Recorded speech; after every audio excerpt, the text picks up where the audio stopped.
গল্পকলিতে সবাইকে স্বাগতম। গল্পকলিতে আজ আপনারা শুনবেন আরিফ আজাদের একটি জনপ্রিয় বই বেলা ফুরাবার আগে। বইটি সমকালীন প্রকাশন থেকে 2020 সালে প্রকাশিত হয়। অসাধারণ এই বইটি পড়ার অনুরোধ পেয়েছি অসংখ্যবার। আশা করছি আমাদের এই ক্ষুদ্র প্রচেষ্টা আপনাদের ভালো লাগবে। গল্প পাঠে আছি আমি ফাতেমাতুজ জোহরা।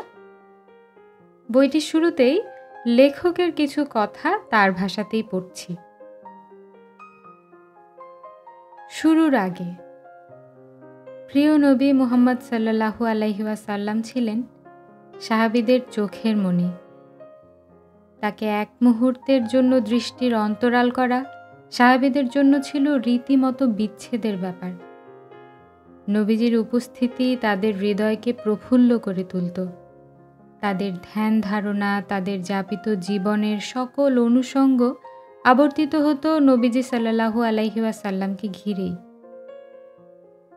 ধুধু মরুভূমিতে পথহারা পথিকের বুক যেমন এক ফোঁটা পানির জন্য ছটফট করতে থাকে, সাহাবীদের কাছে নবীজির সঙ্গ ছিল ঠিক সেরকম। দুর্লভ, অমৃত সমান পানির মতন। নবীজিকে তারা চোখে হারাতেন। তিনি ছিলেন তাদের কাছে প্রাণের অধিক প্রিয়। যে মানুষটিকে এক পলক না দেখলে সাহাবীরা অস্থির হয়ে উঠতেন, ব্যাকুল হয়ে পড়তেন, যার মুহূর্তকাল অনুপস্থিতি সকলকে দিশেহারা করে তুলত, একদিন সেই মানুষটি যখন দুনিয়ার পাট চুকিয়ে বিদেয় নিলেন, দুনিয়ার জীবন ছেড়ে পাড়ি জমালেন অনন্ত অসীম জীবনের পথে, সাহাবীদের মনের অবস্থা তখন কেমন হয়েছিল? প্রিয়তম মানুষটার সাথে দুনিয়ায় আর দেখা হবে না, একসাথে বসে গল্প করা হবে না, হৃদয়ের সমস্ত আবেগ ঢেলে ইয়া রাসূলুল্লাহ বলে সম্বোধন করা যাবে না, তার ডাকে লাব্বাইক বলে হাজির হওয়া হবে না। এমন দৃশ্যগুলো কল্পনা করা কি সাহাবীদের জন্য খুব সহজ ছিল? ছিল না। নবীজিকে হারিয়ে সাহাবীদের হৃদয়ে যে বিচ্ছেদের ঝড় উঠেছিল, সেই ঝড়ের খানিকটা আমরা বুঝতে পারি উমর রাদিয়াল্লাহু আনহুর ঐতিহাসিক সেই ঘটনা থেকে। নবীজি সাল্লাল্লাহু আলাইহি ওয়াসাল্লামের মৃত্যুর দিন উমর রাদিয়াল্লাহু আনহু একেবারে পাগলের মতো হয়ে গেলেন। নবীজির মৃত্যু হতে পারে এই ব্যাপারটা তিনি বিশ্বাসই করতে পারছিলেন না। তিনি হয়তো ভাবলেন আল্লাহ কর্তৃক প্রেরিত একজন রাসূল, যাকে আল্লাহ সুবহানাহু তাআলা বাছাই করেছেন গোটা মানব জাতির জন্যে, যার ওপর নাজিল হয়েছে আসমানি গ্রন্থ আল কুরআন, মহান আল্লাহ সুবহানাহু তাআলা যার সাথে 7 আসমানের উপরে সাক্ষাৎ করেছেন, তার কিভাবে মৃত্যু হতে পারে? উমর রাদিয়াল্লাহু আনহু তখন অধিক শোকে পাথর। মুহাম্মদ সাল্লাল্লাহু আলাইহি ওয়াসাল্লামও একজন মানুষ। মানুষ হিসেবে তার মৃত্যু হওয়াটাই স্বাভাবিক। আল্লাহ সুবহানাহু তাআলা সৃষ্ট কোনো বস্তুকেই অমরত্ব দান করেননি। এই ধ্রুব সত্য থেকে তার মন তখন খানিক সময়ের জন্য বিস্মৃত হলো।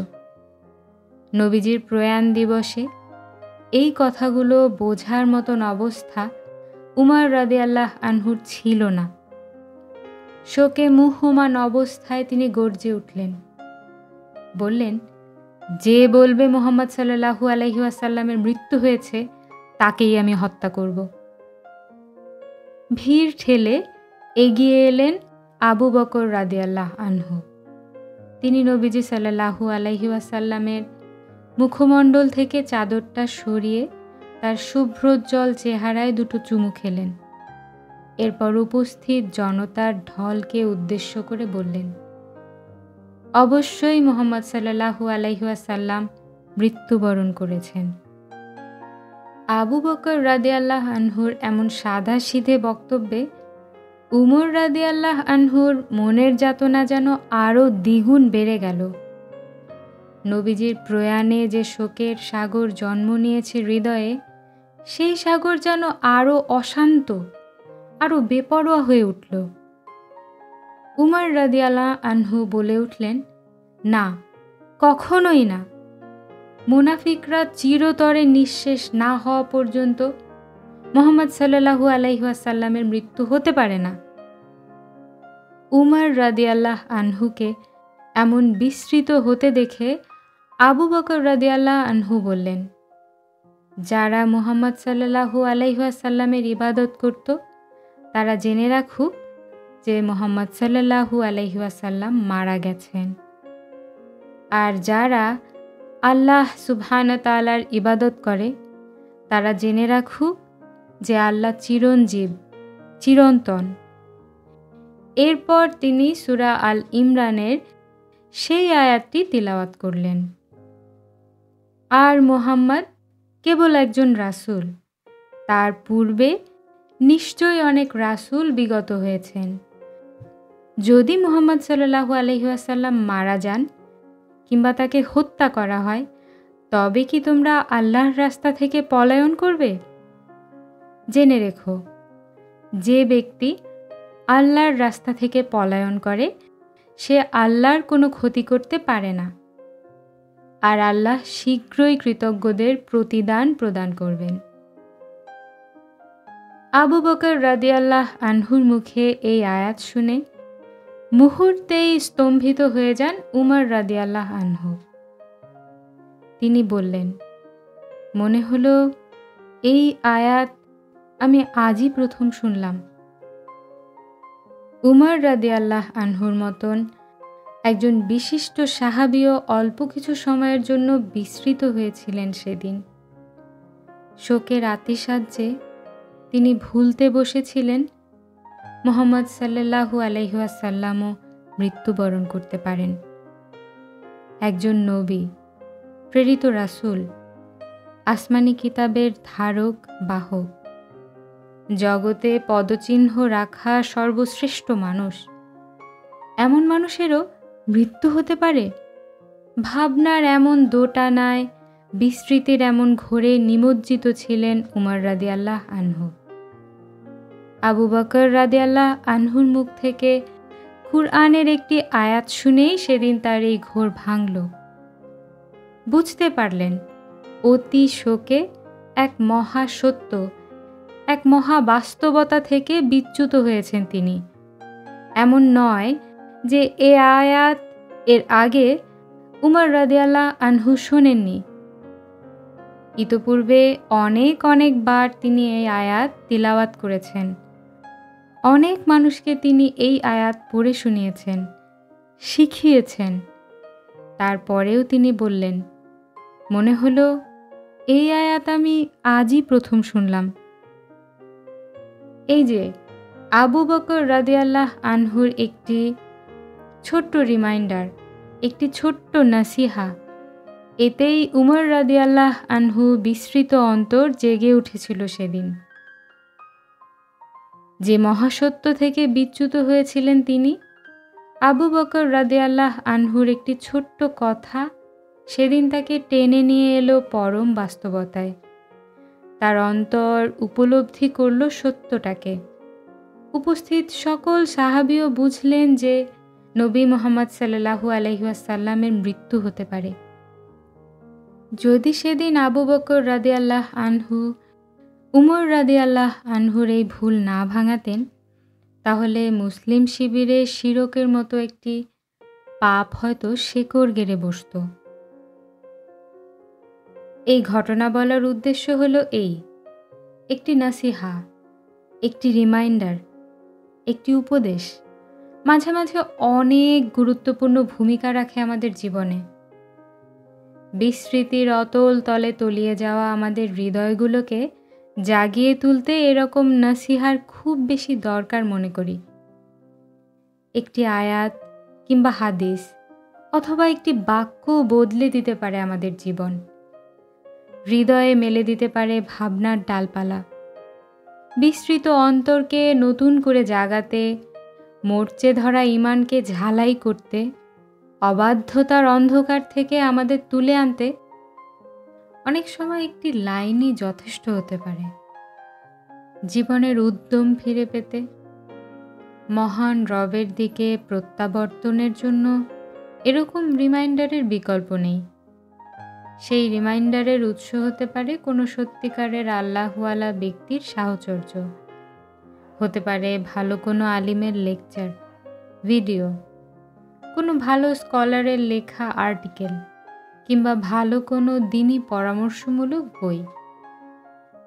এই উৎসগুলো আমাদের ঈমানকে ঝালাই করতে সহায়ক ভূমিকা পালন করে। এসবের সাথে জীবনকে ওতপ্রোতভাবে জড়িয়ে ফেলতে পারলে পথ হারাবার আশঙ্কা ক্ষীণ হয়ে আসে। একজন সাহাবীর ঘটনা এক্ষেত্রে উল্লেখযোগ্য মনে করছি। যতক্ষণ তিনি নবীজি সাল্লাল্লাহু আলাইহি ওয়াসাল্লামের সাহচর্যে থাকতেন, ততক্ষণ তার মনে হতো যেন তিনি জান্নাতের বাগিচায় হেঁটে বেড়াচ্ছেন। মনে হতো জান্নাতের সৌন্দর্য, জান্নাতীদের বিচরণ, কলকল নহরের ধ্বনি সবকিছুই চোখের সামনে দেখতে পাচ্ছেন। নবীজির কাছাকাছি থাকলে তার অন্তর সারাক্ষণ আল্লাহর ভয়ে কাঁপতে থাকে, হৃদয় টইটুম্বুর থাকে ঈমানে। কিন্তু যখনই তিনি নবীজির সাহচর্য ছেড়ে নিজের ঘরে যেতেন, তখনই যেন সবকিছু থেকে ছিটকে পড়তেন। স্ত্রী, সংসার, সন্তানের ভাবনায় ডুবে যেতেন।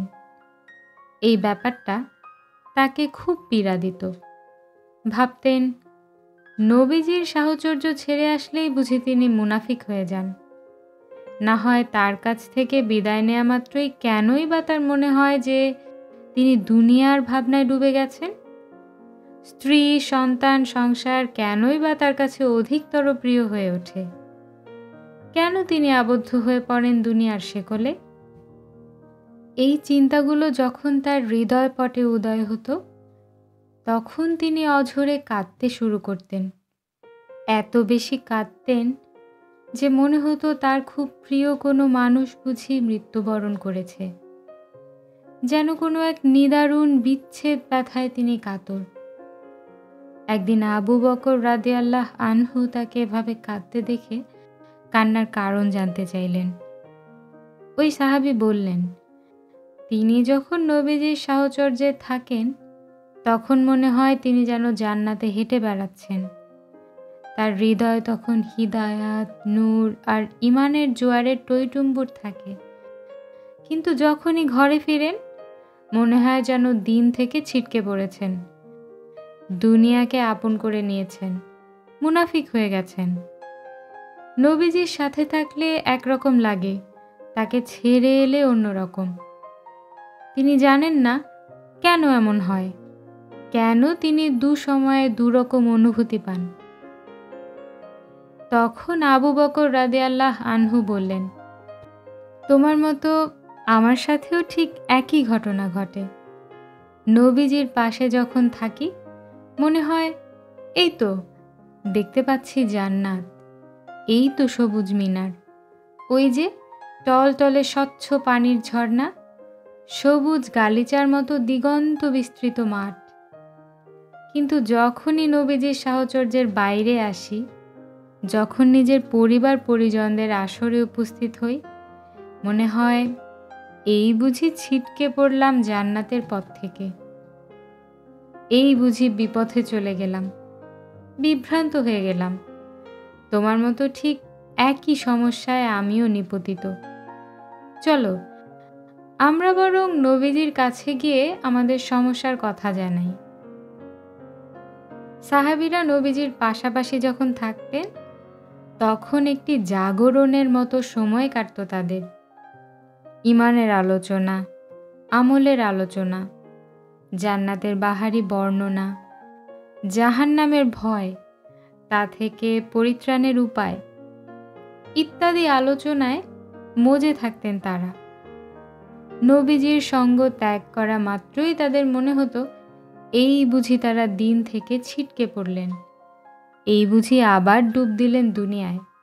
নবীজির সঙ্গে থাকলে তারা একরকম থাকতেন, নবীজির সঙ্গ ত্যাগ করলেই অনুভব করতেন অন্যরকম অনুভূতি।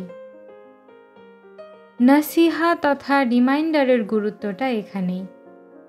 যখন আমরা ভালো কোনো ইসলামী বই পড়ি, আমলের বই পড়ি, তখন আমাদের হৃদয়ে একটা দোলা কাজ করে, ইচ্ছে করে আমল করার, বদলে যাওয়ার, নতুন করে সব কিছু সাজিয়ে নেয়ার। কিন্তু যখনই আবার আমরা দুনিয়ার অনুষঙ্গে মিশে যাই, আমাদের সেই উদ্যম ফুরিয়ে যায়। যখনই এরকম অবস্থা হবে, তখনই আমাদের উচিত ইমানের আলোচনা হয় কিংবা ইমানের আলোচনা আছে এমন বিষয়বস্তুতে ফিরে আসা, যা আমাদের জন্য রিমাইন্ডার হিসেবে কাজ করবে। এই বইটিকে আমি এরকম একটি রিমাইন্ডার হিসেবে দাঁড় করাতে চেয়েছি, অন্তত আমার জন্য। এই বইতে আমি তরুণদের সমস্যাগুলোকে প্রাধান্য দিয়েছি সবচেয়ে বেশি। মোটা দাগে বলা চলে, এটা তরুণদের উদ্দেশ্যেই লেখা। একজন তরুণ হিসেবে আমি যে সমস্যাগুলোর মুখোমুখি হই কিংবা হয়েছি, সেগুলো নিয়েই আমি আগাতে চেয়েছি এখানে। নিজে একজন তরুণ হওয়াতে তরুণদের মনস্তত্ত্ব বোঝাটা আমার জন্য দুরূহ ছিল না অবশ্যই। নিজের যাপিত জীবনের অধ্যায়ে একজন তরুণ যে সমস্যাগুলোর ভেতর দিয়ে যায়, জীবনের অলিতে গলিতে সে যে প্রতিবন্ধকতা, যে সমস্ত বাধার সম্মুখীন হয়, সেগুলো থেকে বেরিয়ে আসার জন্য কিছু নসিহা তুলে ধরেছি মাত্র। এই নসিহাগুলো সবার আগে আমার নিজের জন্য। আমি এও জানি আমার মতন হাজারো যুবককে এই প্রতিবন্ধকতাগুলোর ভেতর দিয়ে যেতে হয়।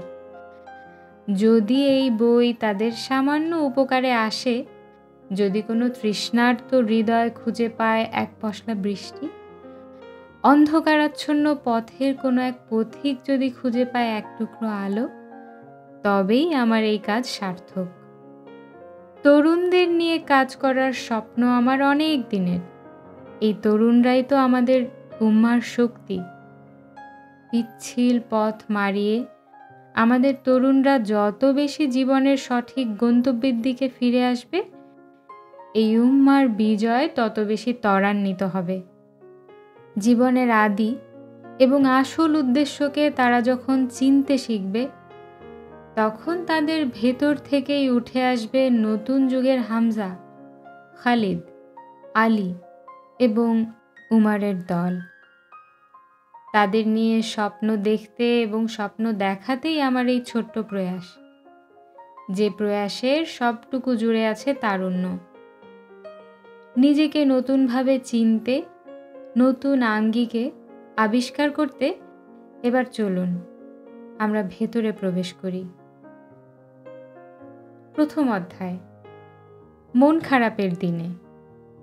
খুব মন খারাপ, হৃদয়ের অন্দরমহলে ভাঙনের জোয়ার, চারপাশের পৃথিবীটাকে বিস্বাদ আর বিরক্তিকর লাগছে, আপন মানুষগুলো দূরে সরে যাচ্ছে, হারিয়ে যাচ্ছে প্রিয়জন, প্রিয় মানুষ, কিংবা অযাচিত অন্যায্য সমালোচনায় ক্ষতবিক্ষত অন্তর, নিন্দুকের নিন্দায় হৃদয়ের গভীরে গভীর দুঃখবোধের প্লাবন। তাহলে চলুন আমরা ঘুরে আসি অন্য একটা জগৎ থেকে। বলছিলাম সেই সময়কার কথা, যখন পৃথিবীতে রাজত্ব করছিল সবচাইতে নিকৃষ্ট নির্দয় নরপিশাচ শাসক ফিরাউন। সম্ভবত পৃথিবী আর কখনোই তার মতন দ্বিতীয় কোনো জালিম শাসককে অবলোকন করবে না। তার অত্যাচার আর নির্যাতনের মাত্রা ছিল অতি ভয়ঙ্কর। হবেই বা না কেন? নিজেকে সে খোদা দাবি করত। খোদার শান, মান আর মর্যাদার আসনে কল্পনা করে সে নিজেকে জগতের একচ্ছত্র অধিপতি ধরে নিত। তার এই মিথ্যে দাবির সাথে যারাই দ্বিমত করত, তাদের কপালে জুটত মৃত্যু।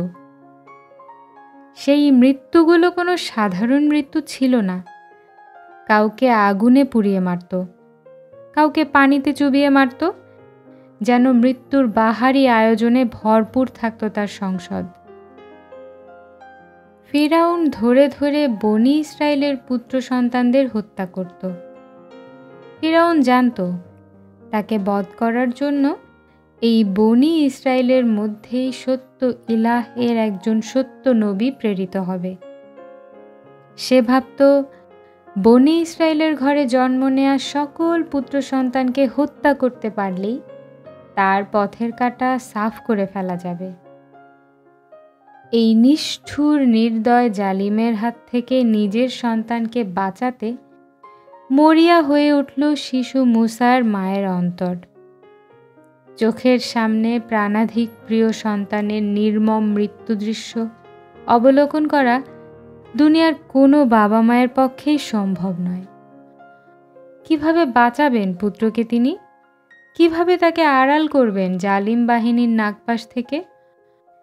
অস্থির চঞ্চলা হয়ে পড়লেন তিনি। মুসার মায়ের হৃদয়ের এই ব্যাকুলতা আল্লাহর কাছে গোপন থাকল না। তিনি শিশু মুসা আলাইহিসসালামকে একটি বাক্সে ভরে নদীতে ভাসিয়ে দেওয়ার জন্য নির্দেশ দিলেন মুসার মাকে। ব্যাপারটা কুরআনে এসেছে। আল্লাহ সুবহানাহু ওয়া তাআলা বলেছেন, আর আমি মুসার মায়ের নিকট এই মর্মে নির্দেশ পাঠালাম যে তুমি তাকে দুধ পান করাও। অতঃপর যখন তুমি তার ব্যাপারে আশঙ্কা করবে তখন তাকে নদীতে নিক্ষেপ করবে। চিন্তা করুন, একদিকে ফিরাউন বাহিনীর হাত থেকে সন্তানকে প্রাণে বাঁচাতে মায়ের অন্তর মরিয়া, অন্যদিকে বলা হচ্ছে শিশুটিকে যেন বাক্সবন্দি করে নদীর পানিতে ভাসিয়ে দেয়া হয়। আপাত দৃষ্টিতে আমাদের মনে হতে পারে এ যেন মৃত্যুর আগেই মৃত্যুকে বরণ করে নেয়া। ডাঙার বাঘের ভয়ে জলের কুমিরের সামনে সন্তানকে ঠেলে দেওয়ার মতো ব্যাপার। আমার এবং আপনার মনে যে ভাবনার উদয় হচ্ছে তা কি মুসা আলাইহিসসালামের মায়ের মনেও উদয় হয়নি? হ্যাঁ, হয়েছে। তবে তার মনের সেই ভীতি, সেই ভয়, সেই সন্দেহ তখনই দূর হয়ে গেল যখন তিনি আল্লাহর কাছে আশার বাণী শুনতে পেলেন। সুমহান আল্লাহ বললেন, আর একদম ভয় করবে না এবং চিন্তাও করবে না। নিশ্চয়ই আমি তোমার সন্তানকে তোমার নিকট ফিরিয়ে দেব এবং তাকে রাসূলদের অন্তর্ভুক্ত করব। সূরা কাসাস আয়াত ৭। ওই জায়গায় আমি কিংবা আপনি হলে যে ভয় এবং যে ভীতি আমাদের অন্তরকে আষ্টে পৃষ্ঠে ধরত, একই ভয় মুসা আলাইহিসসালামের মায়ের মনেও জেঁকে বসেছিল। তবে তিনি হতোদ্যম হয়ে যাননি, আশা ছেড়ে দেননি। তিনি চোখ মুখ বন্ধ করে এমন এক সত্তার ওপর ভরসা করেছিলেন যার দেয়া আশা কখনো মিথ্যে হয় না, যিনি কখনোই প্রতিশ্রুতি ভঙ্গ করেন না। এরপর ফলাফল কি হলো তা আমরা সকলেই জানি। মুসা আলাইহিসসালামকে আল্লাহ সুবহানাহু ওয়া তাআলা রক্ষা করেছিলেন, কেবল রক্ষাই করেননি। যে শত্রু হন্যে হয়ে তাকে হত্যা করার জন্য ওত পেতে বসেছিল, সেই শত্রুর অন্দরমহলেই শিশু মুসা আলাইহিসসালামকে আল্লাহ তাআলা বড় করে তুলেছিলেন। এই পরিকল্পনা কার? কে এমন নিখুঁত পরিকল্পনা করার ক্ষমতা রাখেন? তিনি সুমহান আল্লাহ তাআলা। তারা চক্রান্ত করে আর আল্লাহ কৌশল করেন। নিশ্চয়ই আল্লাহ সর্বশ্রেষ্ঠ কৌশলী। আমরা ইয়াকুব আলাইহিসসালামের ঘটনাও স্মরণ করতে পারি। শিশু ইউসুফ ছিলেন পিতা ইয়াকুব আলাইহিসসালামের সবচেয়ে প্রিয় সন্তান। ইউসুফের প্রতি পিতা ইয়াকুব আলাইহিসসালামের এই অবর্ণনীয় ভালোবাসাকে কোনোভাবেই মেনে নিতে পারেনি তার অন্য সহোদরেরা। হিংসার বশবর্তী হয়ে খেলার নাম করে তারা ছোট্ট ইউসুফকে ফেলে দেয় এক অন্ধকার কূপের মধ্যে। পিতা ইয়াকুব আলাইহিসসালামের কাছে এসে তারা খুব সুন্দর কাহিনী ফেঁদে বসল। বলল, বাবা, খেলার মাঠ থেকে ইউসুফকে বাঘে খেয়ে ফেলেছে। ইয়াকুব আলাইসাল্লাম জানতেন তার ছেলেরা তার কাছে এসে মিথ্যে কথা বলছে। তিনি এটাও জানতেন তারা নিশ্চিত ইউসুফের কোনো ক্ষতি করে বসেছে। এতদূর সত্ত্বেও তিনি কোনো প্রতিশোধ গ্রহণ করলেন না। প্রাণাধিক প্রিয় সন্তানকে হারানোর বেদনায় মাথা চাপড়িয়ে অজ্ঞান হয়ে গেলেন না। এমনকি ছেলেদের তিনি কোনো কটু কথা, কোনো হুমকি ধামকি পর্যন্তও দিলেন না। তিনি কি বলেছিলেন জানেন? কোরআনে এসেছে, সুতরাং আমার করণীয় হচ্ছে সুন্দর এবং সুস্থিরভাবে ধৈর্য ধারণ করা, আর তোমরা আমার কাছে যা বর্ণনা করছো সে বিষয়ে আল্লাহই হলেন আমার একমাত্র সাহায্যদাতা। সূরা আল ইমরান আয়াত ৫৪। আল্লাহর ওপর ভরসার পারদ কতটা উঁচুতে থাকলে এমন মুহূর্তে একজন বাবা এরকম কথা বলতে পারে, এভাবে ধৈর্যের চরম পরীক্ষা দিতে পারে? আর সেই ধৈর্যের বিনিময় কতটা বিশাল ছিল তা তো আমরা জানি। ইউসুফ আলাইসাল্লামকে পরবর্তীকালে আল্লাহ সুবহানাহু ওয়া তাআলা মিশরে অধিষ্ঠিত করেন রাজার বিশ্বস্ত লোক হিসেবে। যে ভাইগুলো তার সাথে শত্রুতা করে একদিন তাকে কূপে ফেলে দিয়েছিল, তাদেরকেই তিনি তার পায়ের কাছে এনে ফেলেছিলেন। তিনি ইয়াকুব আলাইসাল্লামের কাছে ফিরিয়ে দিয়েছিলেন প্রিয়তম পুত্র ইউসুফকে, আর ইউসুফ আলাইসাল্লামের কাছে ফিরিয়ে দিয়েছিলেন প্রিয়তম পিতাকে। সুবহানাল্লাহ! কত সুন্দর আল্লাহর জুড়ে দেওয়া মেলবন্ধন! কত চমৎকারই না বিপদে ধৈর্য ধারণের ফল! সুতরাং দুনিয়াবি কষ্টগুলোতে, না পাওয়া ও হারিয়ে ফেলাগুলোতে একজন মুমিন কখনোই হতাশ হবে না। চরম বিপদের মুহূর্তে, উভয় সংকটের সময়ে মুসা আলাইসাল্লামের মাতা আল্লাহর দেয়া ফয়সালাই মাথা পেতে গ্রহণ করেছিলেন এবং অপেক্ষা করেছিলেন আল্লাহর কৃত ওয়াদার ফল লাভের জন্য।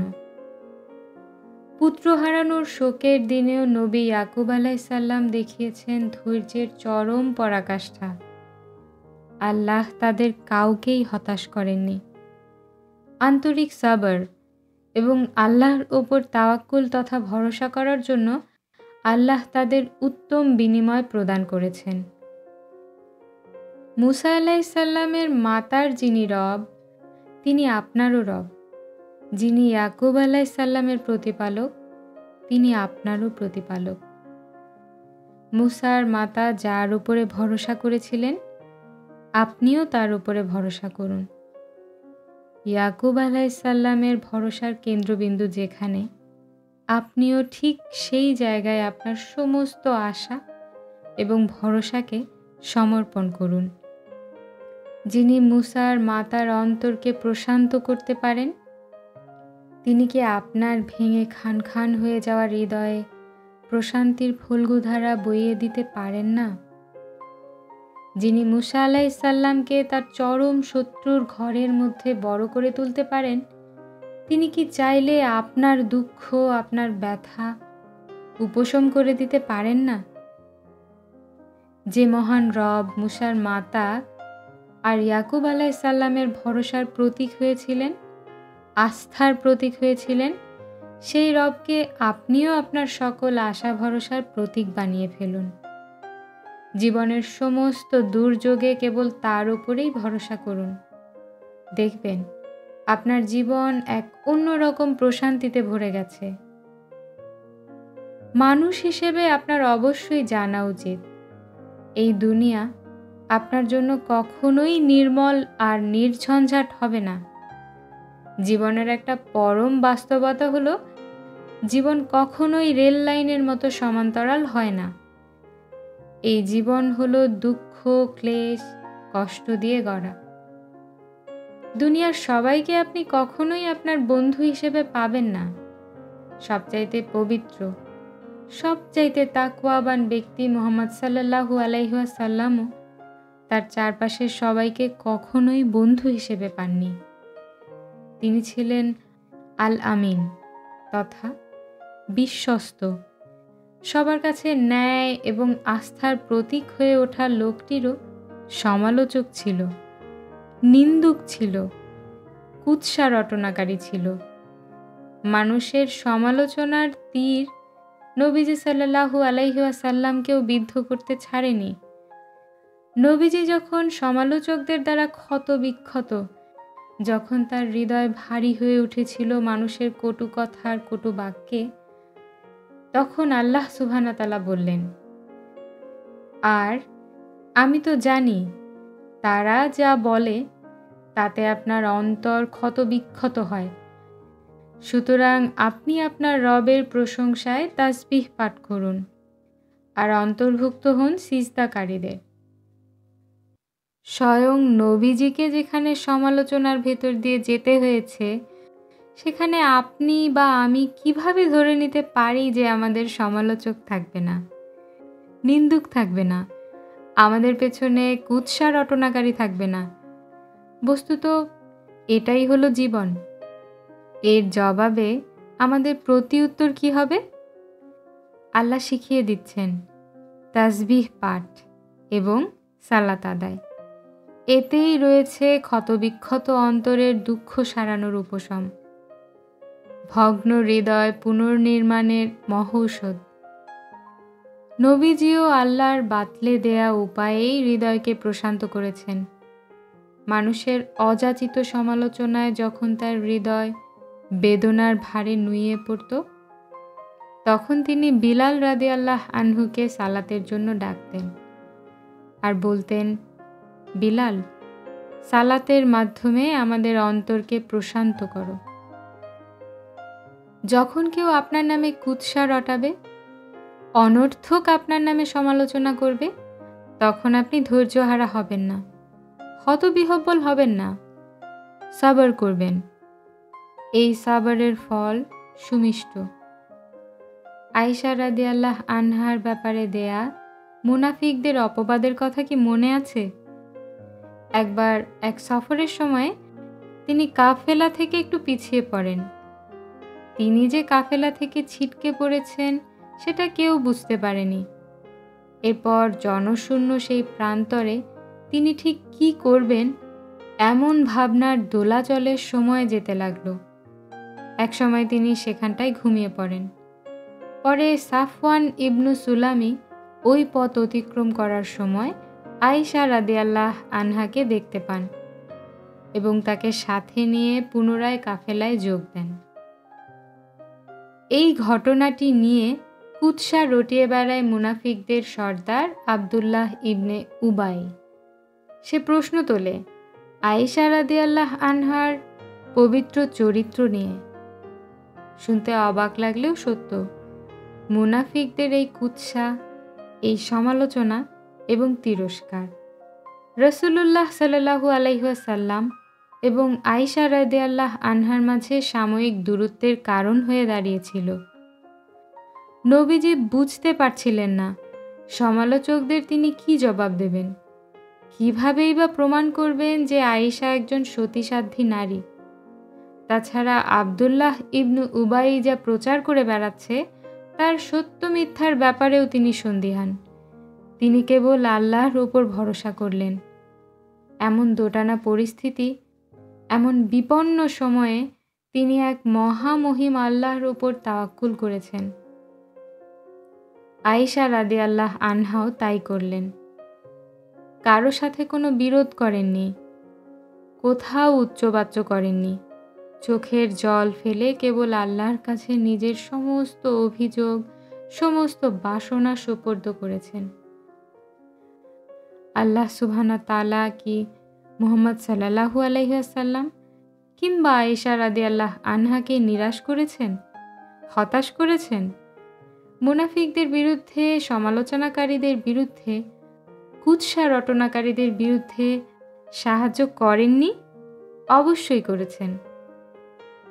ওহী নাজিল করে আল্লাহ সুবহানাহু ওয়া তাআলা আয়েশা রাদিয়াল্লাহু আনহার চরিত্রের ব্যাপারে মুনাফিকদের সকল ষড়যন্ত্রকে নস্যাৎ করে দিয়েছেন। কুরআনে আল্লাহ বলেছেন, নিশ্চয়ই যারা এই অপবাদ রটনা করেছে তারা তোমাদেরই একটি দল। এটা যে একটি অপবাদ, কুৎসা এবং জিঘাংসা, সেটা আল্লাহ সুবহানাহু ওয়া তাআলা স্পষ্ট করেই জানিয়ে দিয়েছেন। এভাবেই তো আল্লাহ তার মুমিন ব্যক্তিদের সাহায্য করে থাকেন, কখনো স্পষ্ট সাহায্য, আবার কখনো বা অস্পষ্ট সাহায্য।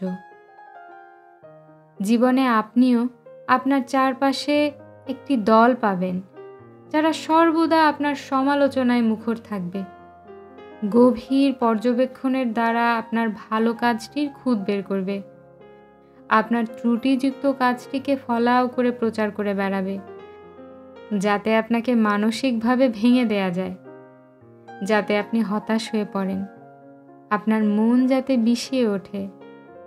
এই সব কিছুই তারা আপনার প্রতি হিংসা, ঈর্ষা আর জিঘাংসার বশবর্তী হয়ে করে থাকে, কারণ আপনার অবস্থান তাদের পীড়া দেয়, আপনার গ্রহণযোগ্যতা তাদের মনে বিষাক্ত ফলার মতো আঘাত করে। আপনাকে আপনার অবস্থান থেকে নামিয়ে আনার চিন্তায় তারা সদা বিভোর থাকে। কিভাবে অন্যদের চোখে আপনাকে খাটো করা যায়, কিভাবে অন্যদের মনে আপনার ব্যাপারে সন্দেহের বীজ বুনে দেয়া যায়। এদের ব্যাপারে কখনোই হতাশ হবেন না, এদের কথায় মন খারাপ করবেন না, ভেঙে পড়বেন না, হতোদ্যম হবেন না, এদের কথা কিংবা বক্তব্যের বিপরীতে প্রতিক্রিয়া দেখাবেন না। শুধু সবর করবেন, আল্লাহর উপর ভরসা করে তাদের ক্ষমা করে দেবেন। নিজের এবং তাদের হিদায়াতের জন্য আল্লাহর কাছে প্রার্থনা করবেন। ব্যাস, আপনার কাজ কেবল এতটুকুই। এরকম অবান্তর সমালোচনায় পতিত হলে নিজের সাথে কথা বলুন। ভেবে দেখুন তো, আপনার ইখলাস আর নিয়ত আপনার কাছে পরিশুদ্ধ মনে হয় কিনা। যদি অন্তরের ভেতর থেকে এই কথা প্রতিধ্বনিত হয় যে আমি তো এই কাজ আল্লাহকে খুশি করার জন্যই করেছি, তাহলে নিশ্চিন্ত মনে আপনার পরবর্তী কাজে মনোযোগ দিন। এরকম বিশুদ্ধ নিয়তের কারণে ভুল কাজটার জন্যও আপনার আমলনামায় হয়তো সওয়াব যোগ হয়ে গেছে। মন খারাপের দিনগুলোতে আল্লাহর সাথে বেশি বেশি কথা বলুন, কুরআন তিলাওয়াতের মাধ্যমে, সালাতের সিজদার মাধ্যমে। আল্লাহকে বলুন তিনি যেন আপনার অশান্ত মনটাকে প্রশান্ত করে দেন। তাকে অনুনয় বিনয় করে বলুন, বুকের মধ্যে যে কালবৈশাখী ঝড় আপনার মনের উঠোনটাকে তছনছ করে দিচ্ছে, সেই কালবৈশাখী তিনি যেন থামিয়ে দেন, সেখানে যেন রহমতের বারিধারা প্লাবিত হয়। একটি বার নিজের জীবনে কুরআনকে জায়গা করে দিন, দেখবেন জীবনের গতিপথ কিভাবে পাল্টে যায়।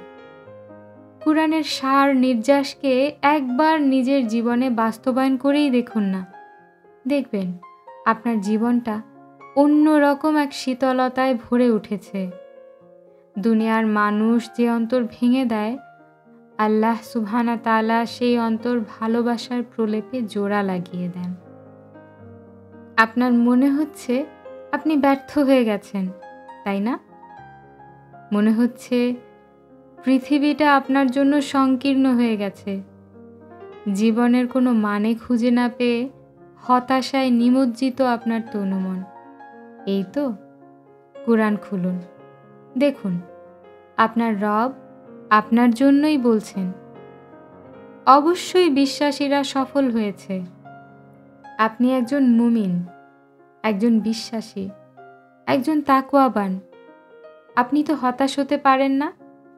আল্লাহর দয়া থেকে তার করুণা, ভালোবাসা এবং রহমতের যে বারিধারা আপনার ওপর বর্ষিত হচ্ছে, তা থেকে আপনি কিভাবে নিরাশ হবেন? দুনিয়াবি ব্যর্থতা, অসফলতায় আপনার কি আসে যায় বলুন? আল্লাহর ওপর যারা ভরসা করে, নির্ভর করে, তারা হতাশ হয় না। দুনিয়ার ব্যর্থতা তাদের আঘাত দেয় না, তারা বরং অপেক্ষার প্রহর গণে মহা সাফল্যের, সেই সাফল্যের যার প্রতিশ্রুতি দিয়েছেন স্বয়ং রব্বুল আলামিন। আপনার হৃদয় যখন আল্লাহর উপর ভরসায় টইটুম্বুর, তখন সিজদায় জাকারিয়া আলাইহিসসালামের মতো করে বলুন, হে আমার রব, আমি তো কখনো তোমাকে ডেকে ব্যর্থ হইনি। আপনার জীবনে অনেক দুঃখ আসতে পারে, আপনি মুখোমুখি হতে পারেন নানান ঝঞ্ঝাক্ষুব্ধ ঝড়ের। কোনো ঝোড়ো হাওয়া এসে আপনার জীবনটাকে এলোমেলো করে দিয়ে যাবে। অস্ফুট স্বরে মহান রবকে যখন বলেন, মালিক, আমার জীবনে এত কষ্ট কেন? তিনি তখন বলেন, নিশ্চয়ই কষ্টের সাথেই রয়েছে স্বস্তি। এমন কঠিনতর বিপদে আশেপাশে কাউকে পাচ্ছেন না, এমনকি অন্ধকারে আপন ছায়াটাও মিলিয়ে যায়। আপনার এতদিনের সুহৃদ, প্রিয় বন্ধু, প্রিয় স্বজনদের কেউই এই দুর্দিনে আপনার পাশে নেই। নিজেকে খুব একা মনে হচ্ছে অকুল দরিয়ায় একটি ডুবু ডুবু নৌকার আপনি একাই যাত্রী। এই নৌকা যে কোনো মুহূর্তেই তলিয়ে যাবে। এমন সময়ে আপনি যখন আশাহত হয়ে রবের কাছে ফরিয়াদ করে বলেন, মাবুদ, আজকে আমাকে সাহায্য করার মতন কেউ নেই, তখন আপনার রব বলেন, মুমিনদের সাহায্য করা আমার দায়িত্ব। প্রিয়জনেরা বিচ্ছেদ ঘটিয়ে দূরে চলে গেছে। জীবন নামক চোরাবালির সাথে আপনি আর কোনোভাবেই পেরে উঠছেন না। খুব অসহায় বোধ করছেন। মনে হচ্ছে আপনি এক্ষুনি ডুবে যাবেন দুঃখের অতল গহ্বরে, হারিয়ে যাবেন চিরতরে। তখন যদি মুখ ফুটে বলেন, আল্লাহ, আমার পাশে আজ কেউ আর অবশিষ্ট নেই, তখন আপনার ডাক শুনে আল্লাহ বলেন, ভয় পেও না, আমি তোমাদের সাথেই আছি। আমি সব শুনি এবং দেখি। পাপে জর্জরিত হয়ে আছে জীবন। চোখ মেললেই চারদিকে কেবল অন্ধকারের ঘনঘটা দেখতে পান। কলুষিত হৃদয় নিয়ে যখনই আল্লাহর দরবারে দাঁড়িয়ে বলেন, আমি যে এত পাপ করেছি, আল্লাহ কি সত্যিই আমাকে ক্ষমা করবেন? তখনই আপনার রব জবাব দেন, নিশ্চয়ই আল্লাহ তাওবাকারীদের ভালোবাসেন। এভাবেই আল্লাহ সুবহানাহু তাআলা প্রতিটি সময়ে প্রতিটি মুহূর্তে আপনার পাশে থাকেন। আল্লাহর কালামকে, তার বাণীকে জীবনে ধারণ করুন। আল্লাহকে জীবনে বন্ধু বানিয়ে নিন। বিশ্বাস করুন, বন্ধু হিসেবে তার চেয়ে উত্তম, তার চেয়ে প্রতিশ্রুতিশীল, তার চেয়ে মহান আর কেউ হতেই পারে না। নিজের জীবনের অন্ধকার প্রকোষ্ঠে আলোর রেখা প্রবেশ করতে দিন। অন্ধকারকে আলো দ্বারা দূরীভূত করুন। আপনার যে পৃথিবী এতদিন এক ঘনঘোর আঁধারে নিমজ্জিত ছিল, তা উদ্ভাসিত হবে সম্পূর্ণ নতুন এক রূপে, নতুন এক রঙে। মন খারাপের দিনগুলোতে আল্লাহকে আপনার সঙ্গী বানান। দেখবেন সে মুহূর্তগুলো সব আচমকা আপনার জীবনের সেরা মুহূর্তে পরিণত হয়ে গেছে। তাই যে দুঃখগুলোর কথা কাউকেই বলতে পারছেন না, যে দুশ্চিন্তার অনলে আপনি দগ্ধ হচ্ছেন প্রতিদিন, যে ভয় আপনাকে তাড়িয়ে বেড়াচ্ছে অহরহ, হারানোর যে বেদনা আপনাকে কুরে কুরে খাচ্ছে, যে অস্থিরতা আপনাকে ঘুমোতে দিচ্ছে না, যে ভগ্ন হৃদয় আপনাকে ভেঙে খান খান করে দিচ্ছে, সে সমস্ত মন খারাপের গল্পে কেবল বলুন, হাসবুনাল্লাহু ওয়া নি'মাল ওয়াকিল। আমার জন্য আমার আল্লাহই যথেষ্ট। বিশ্বাস করুন, আপনার সমস্ত মন খারাপের উপশমের জন্য কেবল এইটুকুই যথেষ্ট। আল্লাহ যার অভিভাবক, কপালে তার দুশ্চিন্তার ভাঁজ থাকতেই পারে না।